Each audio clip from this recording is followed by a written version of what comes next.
Hey, what's up? You ready for something a little deep and a bit detailed? Because we've got a new patch out for Wuchang, Fallen Feathers, and there's a lot packed into this one. Version 1.7 lands with a mix of fresh cosmetic content, an actually useful gameplay addition, and the usual pile of fixes that everyone who's been fighting stutters and crashes has been nagging the devs about. I'm going to walk you through what changed, why it matters, and what to watch for if you're someone who cares about performance, collectibles, or replaying your favorite fights. First off, the cosmetics. Deluxe Expansion 2 has arrived for players who bought into the deluxe content, and it brings a few new costumes and a couple of new weapons that genuinely fit the game's aesthetic. Think ornate silhouettes, slightly exotic blade shapes, and armor pieces that lean into the game's tone without turning everything into a cosplay parade. For players who don't own the deluxe edition, the devs still dropped a small gift across the board. 4 new headgear items that are obtainable by anyone with the base game. Those headpieces are purely cosmetic, but they're a nice touch for people who like to tweak their character's look without committing to paid DLC. Alongside the visual additions, there are 2 new weapons in the expansion and 3 distinct costumes that add variety to loadouts and fashion choices. If you're someone who plays with appearance and gear swapped around for different builds, these new toys give you reasons to re-equip and experiment.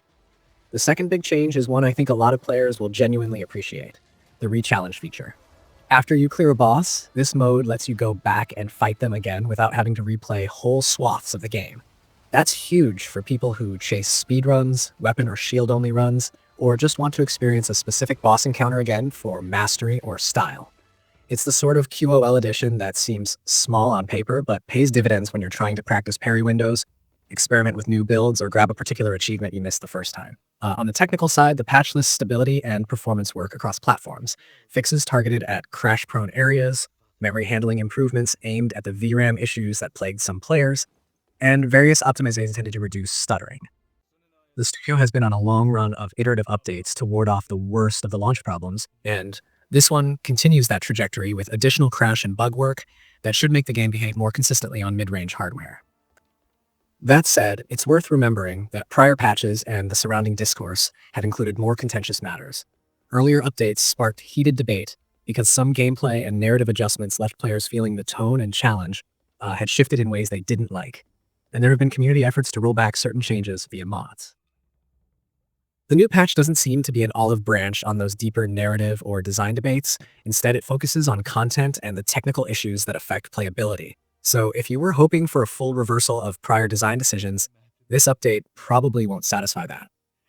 Practically speaking, the patch notes also mention specific bug fixes and platform tweaks. Achievement unlock issues for certain quest lines were addressed, controller input quirks on console platforms were worked on, and there are the standard miscellaneous fixes across UI, enemy AI, edge cases, and environment triggers. The net effect is fewer frustrating progression blockers and a smoother run through zones that previously had inconsistent behavior. For players who were wary after some of the earlier controversy, this build tries to recenter the conversation on stability and content delivery rather than rewriting core narrative elements. So it's a pragmatic step rather than a full course correction. If you've been modding to recreate the pre-change behavior, be aware that official updates can clash with those mods. So take care if you rely on community patches to maintain a certain experience.